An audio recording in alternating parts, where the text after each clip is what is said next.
When estrogen starts to decline, it actually is going to decrease that signal to open up fat burning. But then also, estrogen is important for bringing inflammation down. So now it's a lot easier for that inflammation to go up and block that fat burning pathway. My hormone levels are almost in the postmenopausal range, which I'm in reproductive years. That's not supposed to happen. That gave me a lot of insight as to, oh, this is why I'm struggling with the poor sleep, the poor energy, the mood swings. I was so emotional. I was crying all the time. I was freaking exhausted. It just sucks. Hello, everyone, and welcome to the latest episode of the Metabolism and Menopause podcast. My name is Stephanie, and I'm your host and CEO of Vitality OET. We are a women's nutrition, health, and fitness coaching company that focuses predominantly on women's hormones, particularly as they start going through perimenopause and onwards. We know that you start experiencing so many changes in this time of your life, whether it's the hot flashes, the night sweats, irritability, brain fog, or waking around the middle. That seems to have come out of absolutely nowhere, despite you not changing anything. So you go back to those tried and true methods of cutting calories, cutting carbs, doing a bunch of cardio, yet it feels like nothing is working.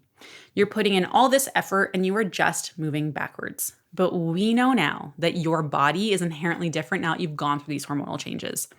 So our mission here at Vitality is to really help you understand how your body changes in this time in your life so you can reach those health and fitness goals, feel in control and at home in your body again, live a life full of vitality, and really understand how to take care of this new body of yours.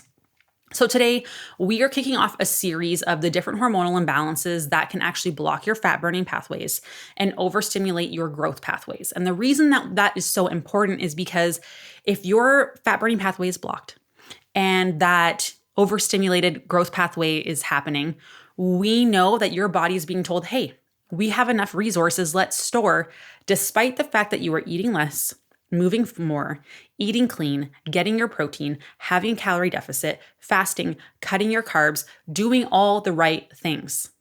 Your body is told we have enough, let's store. And it doesn't matter how hard you push, if that's what's happening, your body is constantly being told, let's store. And a place that a lot of people don't realize is that your hormones play a significant role in, is your fat burning pathway signal on? Is it weak? Is that storage pathway being told to stay switched on? And so we're going to cover a few different hormones. Today, we're going to focus specifically on low estrogen. And so first, do you have some symptoms of low estrogen? Do you have dry skin, weak, brittle bones, trouble concentrating? You have the irritability and the mood swings where then you're like, oh man, was I a bit like irrational? Did I overreact there? You could have tender breasts. You could have vaginal dryness, the hot flashes and the night sweats, the classic one, right? We're starting to have irregular periods or we have no period at all. We're struggling with headaches or even migraines, a decrease in your libido. You are exhausted no matter how much you sleep.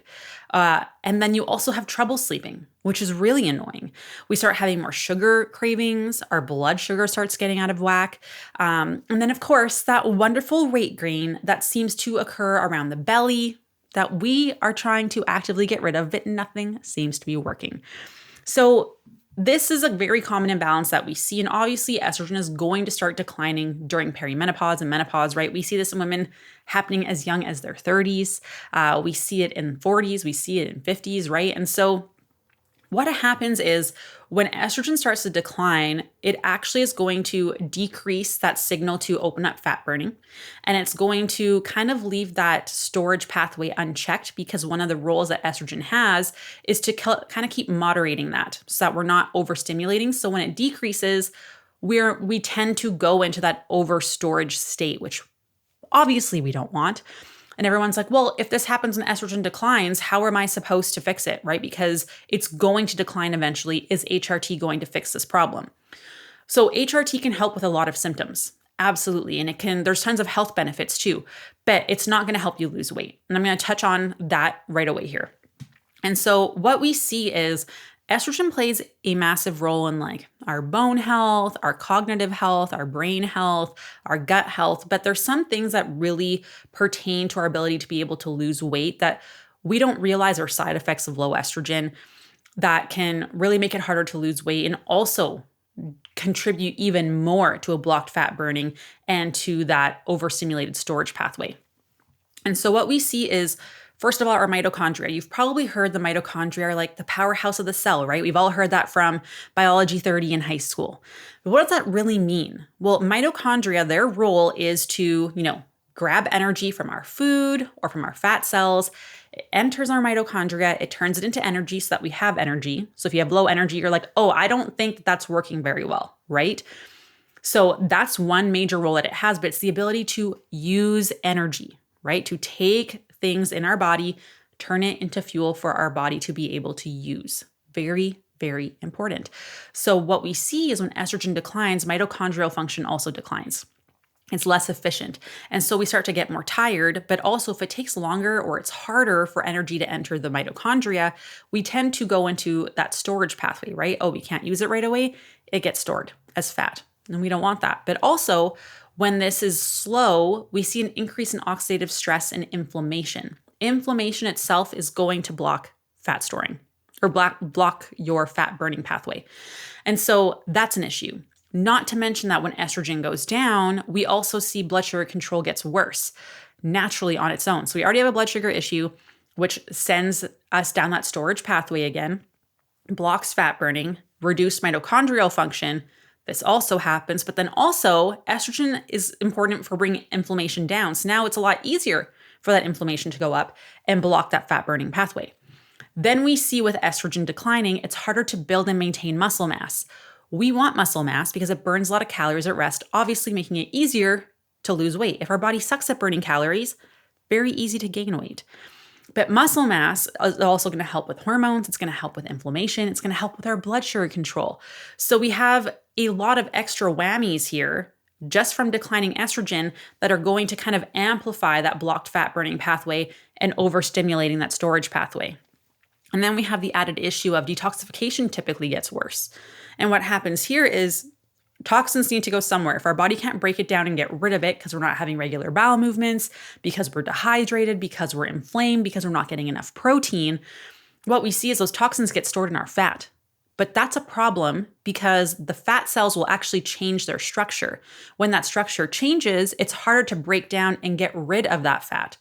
So we're already struggling with a blocked fat burning from our mitochondrial health decreasing, muscle mass decreasing, blood sugar control not being so great, an increase in inflammation, our estrogen level starting to decline. And then this added issue of detoxification isn't great. The structure changes of our fat cells, making them harder to break down. So obviously, going to be quite challenging for us to burn fat, right? And to be able to not be storing all the time. You don't want our body to say, hey, we have enough, let's store when we're eating 1,200 calories, when we're eating 1,300 calories, when we're skipping meals, when we're doing the exercise, when we're not doing the treats, when we are, being so good and yet nothing. That's frustrating. That sucks. And unfortunately, a lot of the things that we're doing to try and lose weight, we don't realize the cycle and the way that we're doing them. The yo-yo dieting and the extreme diets that we do and the cutting carbs and the fasting can actually further block fat burning. Because if you're doing all those things and not seeing changes, they're supposed to open your fat burning pathways. So if they're not, we know there's something else that's really preventing our body from being able to turn off that storing switch and turning on the fat burning switch. And we need to get to the bottom of that. And low estrogen is one of those things. So how does estrogen actually do this? Estrogen has this thing that it turns on called LKB1. And it's an enzyme that's needed to flip on that fat burning pathway switch. Without it, it's very hard to turn on that fat burning pathway. It's a lot harder, right? So this is why, it was easier before and now it's not. Part of the reason. We also know that estrogen, like I said, helps kind of moderate that storage pathway. So when it decreases, it's very easy for that fat storage pathway to be overstimulated. And then if you add in more inflammation and we're adding in stress and under eating and poor detoxification and poor blood sugar control, all of those things just really ramp up that storage pathway, despite the fact that you're doing everything right. So this is why we see so many women in perimenopause and menopause really struggle with weight gain, really struggling with blood sugar control, really struggling to lose weight because they haven't changed anything. They're doing all the right things and they can't lose weight. This is part of the problem, is that we need to address the hormones and what's causing them to be dysregulated. So One of the things that you can do to help support estrogen is including more phytoestrogen-rich foods. So this is things like flax seeds, fermented soy products like tempeh and miso, for example, having more lentils and chickpeas, having sesame seeds, having hummus, edamame, tofu. And this is because they help bind weakly to estrogen receptors and help relieve some of the symptoms that you might be experiencing from low estrogen. Can help with menopausal hot flashes. It can help with the inflammation, and also help turn on that fat burning pathway switch. It's not going to be the be all end all, right? But we need to make up for the decrease from that estrogen to try and turn that on. So we need to start doing things that are going to support that, right? The next thing is optimizing our gut health for estrogen recycling. So if our gut health is not in a good place, we're going to have more inflammation, we're going to have more bloating, we're going to have detoxification issues. We know those three things are going to block fat burning and overstimulate that storage pathway. So some ways to help support our gut health and support estrogen levels to open up those fat burning pathways without even having to drop our calories, which is amazing. This is what I had to do. I had to increase my calories, add in certain types of foods. I dropped 2 pounds super quick just by addressing these things. But again, I did that from my Dutch test. I saw, my hormone levels were almost in the postmenopausal range, which I'm in reproductive years. That's not supposed to happen. And so that gave me a lot of insight as to, this is why I'm struggling with the poor sleep, the poor energy, the mood swings. I was so emotional. I was crying all the time. I was freaking exhausted. And I would sleep so much and it didn't matter. I'd be so tired. Then I wake up at 2 a.m. and I was like, yeah, it just sucked. It just sucked. So this is part of the process that I've had to go through to start feeling better. And I'm already starting to feel better after just a few weeks. And so for optimizing gut health, you have to make sure you're having enough prebiotic foods.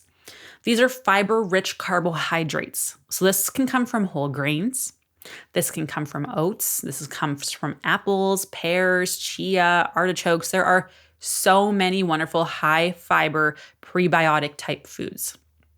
Then we also want to incorporate probiotic foods. So this could be sauerkraut, kimchi, miso, yogurt, and then increasing polyphenols. Polyphenols is something that I have been really adding into my diet. It helps with inflammation, helps support your gut health, helps support your hormones, your liver health. It is phenomenal. This is things like green tea. This is things like berries and pomegranates. I'm actually going to have a whole polyphenol list in my Instagram right away here. So make sure if you don't follow me on Instagram, you can go and grab it there. And the reason that this works is that it helps improve that gut health, helps support estrogen production, helps improve our detoxification, lowering that inflammation, opening those fat burning pathways so that your body can actually lose weight. So it's not told, hey, we have enough, let's store. It's not getting that signal anymore, which is part of the problem. The next thing that we want to do is making sure that we are reducing extra cortisol and stress. So this is a big one. This is something I'm going to cover in an episode right away here. I think it's scheduled for 2 ahead of this. And with cortisol and stress, this is something that is so important to understand. If our stress levels are high, regardless if we perceive it to be that way or not, our body, when it is stressed, is going to increase inflammation and block fat burning. It'll also tank our hormones, making this all worse. And so what we see is we are just go all the time. Us as women, we are going through so many things in this time of our life. We've also never had so much demand on us. Because if you think about it, even like 40, 80 years ago, demands were much different. We weren't trying to juggle career and finances and running a household. And then also there's like birth control things, there's social media, we're so aware when there's terrible things happening in our lives, right? And like, if you want to get bad news, very easy. Before you had to like listen to the radio, before you had to like sit down and watch the news that only came up at certain times of day, right? Like we don't realize how much stress we're under, and we can love our jobs. Like I love my job, podcasting, teaching, writing, educating, leading a team, speaking on stages. I love it. I love it. It is so fulfilling, but you're on, right? You're quote unquote on. And so when you're on, you're naturally in that elevated fight or flight state. And when that happens, hormones tank. So this is where you can have the perfect plan, like I mean the perfect plan, but if you have elevated stress and you're not aware of it, it blocks fat burning. And so you are pushing harder, harder, harder, harder, harder, and you're never going to lose weight because that fat burning pathway is blocked. So this is where for myself, I had to increase food because eating low calories is stress on your body. I had to increase my carbs because low carb is a stress on your body. And I had to actually pull back from exercise for 3 weeks. And it was crazy how quickly my body let go of fluid retention and weight because my body was so stressed out, even though I didn't perceive it to be. So this is where slowing down during the day, set a timer for 2 minutes midday before you go for lunch, when you're switching tasks, slow down your heart rate and breathing rate. Like just sit, eyes closed, breathe in and out as slowly as you can. Bring that heart rate and breathing rate down. We need to get out of that fight or flight because we are constantly on all of the time. You can also try doing like adaptogenic herbs like ashwagandha, rhodiola, holy basil. Having magnesium at nighttime is fantastic because that's going to help improve your sleep. It'll also bring your cortisol levels down, which is amazing. All women should be taking magnesium, 400 milligrams at nighttime. We actually have a supplement guide that you guys can download that I'll make sure is in the show notes for you as well. And we know that when you're in that stress state, your body decreases hormone production. We see this all the time. All the time. My Dutch test was a perfect example of this. And so we need to make sure that we are keeping that in check to not only support our hormone levels and our fat burning pathways, but also we need to make sure that we're not breaking down muscle because that happens when we're in a stress state. Our blood sugar gets worse when we're in a stress state, even if you're not eating, even if you're not having carbs. So this is where you need to really understand, okay, I may need to pull back. Like this is where assessing these things is so important to really understand how it's affecting your fat storing and fat burning pathways because most of us have no freaking idea. And we're just pushing, getting super frustrated. And what we need to do is just pull back for a little bit and boom, all of a sudden, there you go. We're feeling great. Being outside helps with this as well. So do things that fill up your cup, but slow down your heart rate and breathing rate. So not exercise. We're talking about like, maybe it's coloring in a coloring book, cross-stitching, crocheting, knitting, having tea with like a good book.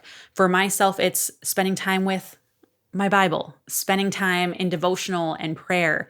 And I do that multiple times throughout the day because I find that just helps ground me, slow down my heart rate. I feel good afterwards. That's important.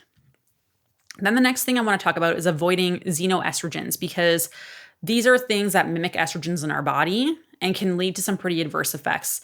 And so these are things like plastics. So BPAs, phthalates, parabens, these are found in like plastic water bottles, food containers, cosmetics. We see it in fast foods actually because there's so much plastic packaging in them. When they're being processed, there are very high levels of phthalates, which can interfere with hormone production big time. So this is something that we recently did in our household is we got rid of our, what do you call it? Non-stick pans, switch to stainless steel. We went from plastic containers to glass containers. We never want to store food in plastic containers when it's hot. You don't want to reheat food in plastic containers. This is a very easy way to remove xenoestrogens from your body. When you are buying a new laundry detergent, looking for better non-toxic options. So looking on the EWG website and searching that can help. And you replace things slowly because otherwise it's really expensive at first, right? So you don't have to change everything. It's just limiting your exposure where you can, right? Because like we talked about, we need to open up these fat burning pathways. We need to shimmy that switch for it to be on. And so it's an accumulation of things, right? So we want to make sure we have more things moving us into fat burning than the storing pathway. We want to make sure that we are supporting our liver detoxification to get rid of the toxins that we've already been exposed to. So having cruciferous veggies, you should be doing this every day. This is something that I've been doing now. I almost said forced to do, but I'm not. I'm choosing to do it to support my health. So these are things like broccoli. I'm eating broccoli almost every day, you guys. Brussels sprouts, cabbage, kale, arugula. That can really help get rid of those xenoestrogens, those toxins. Because remember, those toxins will get stored in fat, change the structure, making them harder to get rid of. So we need to make sure that we are doing that and then being able to actually eliminate going to the restroom daily so that you are, not reabsorbing that. If we aren't going to the restroom daily, that's a big problem. If we're dehydrated, same thing, increased inflammation, more toxin storage. We don't want that. So the next one is exercise. We want to make sure we're exercising the right way by stimulating muscle growth. We need to send the right signal to our muscles to build muscle. If you are doing F45, Orange Theory, HIIT classes, spin classes, boot camps, circuit training, rest periods of 30 seconds to 60 seconds, workouts that change all the time, doing the YouTube workouts, those are not going to build muscle ever. We need to follow the exact same workout every single Monday. Every Wednesday is going to look the same, but look different than Monday. Every Friday is going to look the same. You'll only need to work out 2 to 3 days a week to get results. Great news for those people who hate exercising. And for me, I had to actually pull back. So as I go back to exercise next week, I'm only working out 2 days a week, full body. And so we want to make sure that you're doing full body because that way you're hitting the muscle group often enough to see the changes that you want. Because if you're doing like upper body Monday, lower body Wednesday, core Friday, you're going to be very hard pressed to see results. You need to hit a muscle group often enough. And so we also want to make sure that we are stimulating muscle growth by actually getting challenged. If we are never upping our weights, you are never going to see changes because your body has no reason to change. The first reps that you're doing don't even matter. You're getting to the part where it's challenging. So you don't want to be able to do 2 above the rep range. So if you are doing 12 reps and you can do 15, it's too light. So slow it down or go heavier because your body needs to be told, hey, these last 3 reps were really hard. I could not lift any more. Therefore, I should build more muscle. So the next time I do it, I can do it more easily. That's what we want our body to do. Because remember, when estrogen is low, it's much harder to build muscle mass. When we have low muscle mass, our body's worse at burning calories and our blood sugar control gets worse. We see more inflammation. We also struggle with hormones more as well. That's all going to lead to more fat storage. We don't want that. So we want to make sure that we are working out in a way to actually build muscle.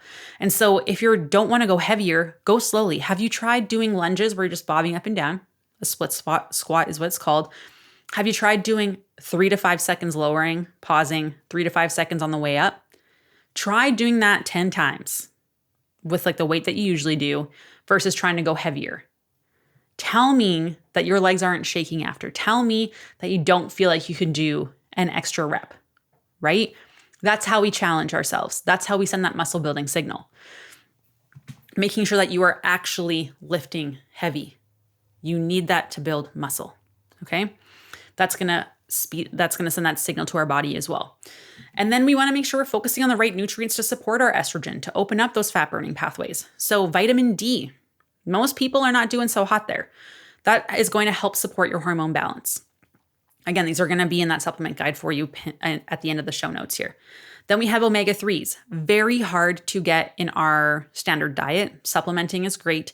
That helps reduce inflammation. Remember, inflammation is going to block fat burning. It's also going to support hormone production as well, which is really important to open up those fat burning pathways. Having enough zinc, 10 to 15 milligrams daily. So just making sure you're having foods high in zinc. B vitamins, every woman should be on a vitamin B50. I highly, highly recommend this because it supports your liver detoxification, which a lot of people struggle with. And it's also really important for hormone production, energy, and progesterone in particular, which we know a lot of women really, really struggle with. So having a B vitamin in the morning, a B50 is phenomenal. If you've been on birth control, you're typically going to be super depleted of your B vitamins. And they're also so great for your energy, like so great. So excellent nutrients for supporting your estrogen.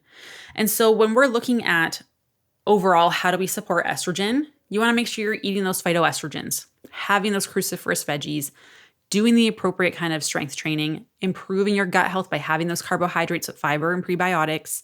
We want to be actually slowing down, being in bed long enough, getting enough vitamin D, omega-3, and your B vitamins.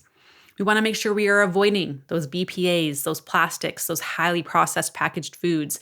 We want to make sure that we are avoiding not being in bed long enough, avoiding highly stressful situations wherever we are able.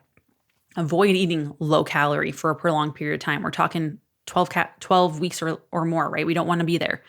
We want to avoid alcohol to support our liver or drastically reduce it. Really watching those refined sugars. So we're talking like, the pancakes and the croissants and the chips and, all those highly processed things that we are not going to be supportive of inflammation, right? They're going to increase inflammation, block fat burning. Overtraining and extreme fasting will increase your stress response, increasing inflammation, blocking that fat burning pathway. We want to watch for those xenoestrogens. So those are all things that are fairly simple-ish to start transitioning and paying attention to. And a lot of the time, we can see women drop weight without actually dropping calories by addressing these things. Just by turning off that we have enough, let's store signal in our body, right? It's amazing when you can lose weight without dropping calories. For me, this happened recently and I feel so much better. I feel less puffy. I feel less inflamed. I feel less tired. I am sleeping better, like soundly at nighttime. I am less moody, less emotional. I'm not crying and like panicking over everything. I don't feel like I'm overreacting. I don't feel on edge.